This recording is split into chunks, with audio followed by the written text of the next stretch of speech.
doit accepter tous que le mal a pris son corps. Le peuple est fatigué. On n'a pas besoin des gens qui vont renforcer encore une fois les journalistes. Alors, Président, qu'est-ce que nous pouvons retenir de cette grande activité? Oui, nous sommes réunis ici, les communautés de la partie orientale de la République. Donc, c'est une concertation des forces sociales de l'Est qui estime que de par l'évolution de la situation au niveau national, international et local, il est temps que les autorités traditionnelles, les présidents des communautés et les notables puissent se prononcer et faire une communication en passant par une concertation préalable. De cette concertation, il est ressorti que nous devons participer dans les dialogues qui se font au niveau international, puisque ça nous concerne tous.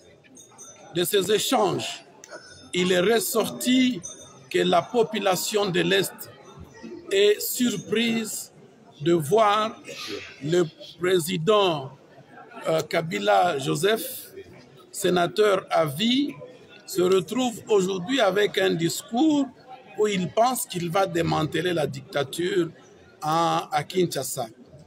Et cette dictature, après la remise et reprise faite en 2019 entre les deux présidents, vous n'aimerez comprendre davantage de quoi il s'agit, puisqu'il a fait une passation civilisée du pouvoir, et cela a été chanté dans tous les médias. Mais aujourd'hui, après qu'il ait lutté durant 18 ans contre l'agression rwandaise, quand lui-même se retrouve, il doit faire alliance avec le Rwanda pour chasser ce qu'il appelle dictature à Kinshasa, ça nous fait peur. Et on se pose la question de savoir qu'est-ce qui a changé de par sa personnalité qu'on estimait qui incarne la sagesse au niveau de la République et au niveau de la région, puisque c'est la première fois qu'on a vu un président céder le pouvoir à l'autre en faisant une remise et reprise. Voilà pourquoi nous l'appelons comme fils de ce pays à pouvoir mettre un peu de l'eau dans le vin et revenir sur la table de dialogue avec les institutions de la République s'il y a des choses à revendiquer.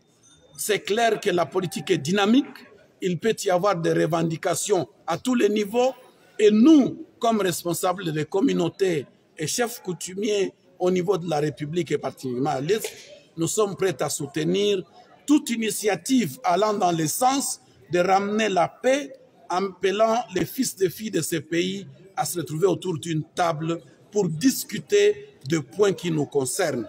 Mais pour ce qui est de l'agression rwandaise, on est intransigeant. C'est inadmissible que le pays voisin ne puisse pas respecter nos frontières. Nos frontières sont intangibles et nous n'accepterons pas que des fils de ces pays s'allient au Rwanda pour appuyer l'agression.